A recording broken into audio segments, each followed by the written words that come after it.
సెషన్లో ఈ GST historical bill అధ్యక్ష. ఈరోజు మనం ఒకసారి ఆలోచిస్తే అటు సెంట్రల్ గవర్నమెంట్ కానీ ఇటు స్టేట్ గవర్నమెంట్ కానీ ఇండైరెక్ట్ ట్యాక్సెస్ అనేక విధాలుగా ఒక పక్క సెంట్రల్ గవర్నమెంట్ చూస్తే central duty on manufacturing of goods అని, సర్వీస్ ట్యాక్స్ అండ్ ట్యాక్స్ అని, రాష్ట్ర ప్రభుత్వం VAT, tax on enterprises, luxuries, banking tax, horse races చేయడం, ఎంట్రీ ట్యాక్స్ అండ్ వెహికల్స్ చేయడం, road development cess and purchase of paddy చేయడం, ఇవన్నిటి వల్ల ఒక క్యాస్కేడింగ్ ఆఫ్ ట్యాక్స్ వచ్చింది. ట్యాక్సుల పైన ట్యాక్స్ పెట్టడం, మల్టిప్లైర్ ఎఫెక్ట్ ట్యాక్స్ పెట్టడం, అదే మరి అనేక ఎక్స్పోర్ట్స్ రావడం, దానివల్ల వ్యాపారాలు చేయడం, ఒక రాష్ట్రం నుంచి ఒక రాష్ట్రానికి గూడ్స్ రావడం కానీ పెద్ద ఎత్తున ఇబ్బంది కలిగే పరిస్థితి వచ్చింది. అందుకనే ఈరోజు ఎన్డీఏ ప్రభుత్వం ముందుకొచ్చి నరేంద్ర మోడీ గారి నాయకత్వంలో వన్ నేషన్ వన్ ట్యాక్స్ అనే స్లోగన్ తీసుకొని ఒక వినూత్నమైన కార్యక్రమానికి నాంది పలికారు. ఇలాంటి సమయంలో దీన్ని కూడా సమర్థిస్తున్నారు. దేశంలో రాజకీయాలకు అతీతంగా అపోజిషన్ పార్టీస్ కానీ ఇంకొక ఏ పార్టీ అయినా సరే అందరూ సపోర్ట్ చేసే పరిస్థితికి వచ్చారు. ఒక మాటలో చెప్పాలంటే దేశం ఆర్థిక సంస్కరణల తర్వాత ఇది ఒక విప్లవాత్మకమైనటువంటి ఇంకొక సంస్కరణ, ఒక పెద్ద సంస్కరణ ఇది. అలాంటిది రేపు రాబోయే రోజుల్లో దేశంలో 2% జీఎస్డీపీ అదే మరి జీడీపీ పెరిగే అవకాశం ఉందని కూడా నేను మీకు తెలియజేస్తున్నాను. ఈరోజు దీనివల్ల రాష్ట్ర ప్రభుత్వం కానీ సెంట్రల్ ప్రభుత్వం కానీ VAT, central tax, entertainment tax, luxury tax, entry tax and all forms కానీ స్టేట్ సెసెస్ కానీ సబ్ చార్జెస్ అన్ని కూడా కలిసిపోయే పరిస్థితి వస్తుంది. సెంట్రల్ గవర్నమెంట్ అయితే central excise duty, additional excise duty, service tax, additional customs duty, special additional duty on cost of customs కానీ, central station surcharges కానీ ఇవన్నీ కలిసే అవకాశం ఉంది. అంటే దేశంలో మొట్టమొదటిసారిగా ఒకే ట్యాక్స్ విధానానికి మనం శ్రీకారం చుడుతున్నాం. ఇండైరెక్ట్ ట్యాక్స్ ఏవైతున్నాయో అవన్నీ కూడా వివిధ ప్రభుత్వాలు వివిధ సమయాల్లో వివిధ రూపేణ చేసే పరిస్థితి వచ్చింది.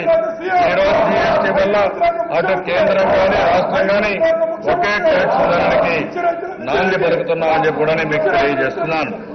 అయితే ఇందులో దేశం డ్యూయల్ జీఎస్టీ ఉంటుంది, సెంట్రల్ గవర్నమెంట్ వేసేది సిజిఎస్టీ ఉంటుంది, రాష్ట్ర గవర్నమెంట్ వేసేది ఎస్జిఎస్టీ ఉంటుంది.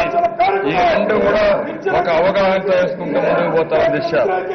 అదే మార్గం దిశ ఈరోజు చూస్తే మొత్తం రేషియో కూడా మనం చూసినప్పుడు దీనికి ఒక కౌన్సిల్ పెట్టారు.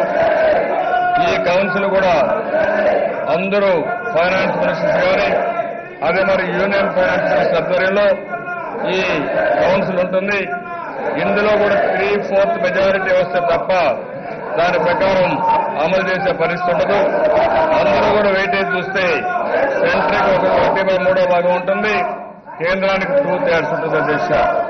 ఇది కూడా మనం చూసినప్పుడు ఇటీవల కౌన్సిల్ కొన్ని నిర్ణయాలు చేశారు. ఆ నిర్ణయాల ప్రకారం చూస్తే 0% ట్యాక్స్ కానీ, 5% ట్యాక్స్ కానీ, 12% కానీ, 18% కానీ, 25% అని 5 కేటగిరీలు పెట్టారు. దాని ప్రకారం ఈ ట్యాక్స్ అన్ని ఉంటాయి అధ్యక్ష.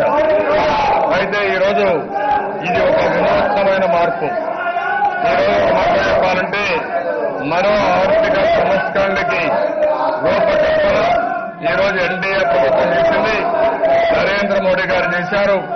దీనివల్ల ఈజ్ ఆఫ్ డూయింగ్ బిజినెస్ కూడా దేశంలో ఇంకా పెద్ద ఎత్తున మార్పు వచ్చే అవకాశం ఉంటుంది. ఈరోజు ప్రపంచంలో కానీ భారతదేశంలో కానీ పెట్టుబడులు పెట్టాలనుకున్న వాళ్ళు ఈ ట్యాక్స్ విధానాల వల్ల, హెరాస్మెంట్ వల్ల, అవినీతి వల్ల చాలా ఇబ్బందులు పడుతున్నారు. ఈ రోజు ఒకే ట్యాక్స్ వచ్చిన తర్వాత అది కూడా ఎలక్ట్రానిక్ గా ఇవన్నీ పే చేసిన దానివల్ల ఆల్ ఇండియా లెవెల్లో పాన్ నెంబర్ ఇచ్చి ప్రతి ఒక్కరు కూడా ఇన్క్లూడ్ అయిన తర్వాత చాలా మంచి ఫలితాలు వస్తాయి. ఇది ఒక వినూత్నమైన ట్యాక్స్ విధానం. చాలా దేశాలు ఇప్పటికే ముందుగానే ఇప్పుడే విష్ణుకుమార్ రాజు గారు చెప్పినట్టు ఏదైనా మనలో ఎక్కడైనా మన వాళ్ళకి అన్యాయం జరుగుతుందంటే ఒక కమిటీ వేసుకొని కానీ లేకపోతే మీరందరూ సజెషన్ చేస్తే అవన్నీ ఫైనాన్స్ మినిస్టర్ గారు కౌన్సిల్ కూడా పెడతారు. దీనంత వరకు న్యాయం చేయించడానికి అన్ని విధాల ప్రయత్నం చేస్తారు. దాన్ని కూడా ఎప్పటికప్పుడు ఎవరికి ఉంటే సూచనలు అవన్నీ ఇవ్వండి. అదే మనకి అసోసియేషన్ తీసుకున్నారు, నిన్న కూడా ఒకరికి చెప్పారు. అవన్నీ కూడా తీసుకొని భవిష్యత్తులో ఏం చేయాలో చేస్తామని చెప్పి మీకు తెలియజేసుకోవచ్చు. మరొకసారి ప్రధానమంత్రి గారు తీసుకొచ్చినటువంటి ఈ జీఎస్టీని, ఎన్డీఏ ప్రభుత్వం తీసుకొచ్చిన ఈ జీఎస్టీని ఈ రాష్ట్ర అసెంబ్లీ ఏకగ్రీవంగా ఆమోదించవలసిందిగా ప్రతి ఒక్కరిని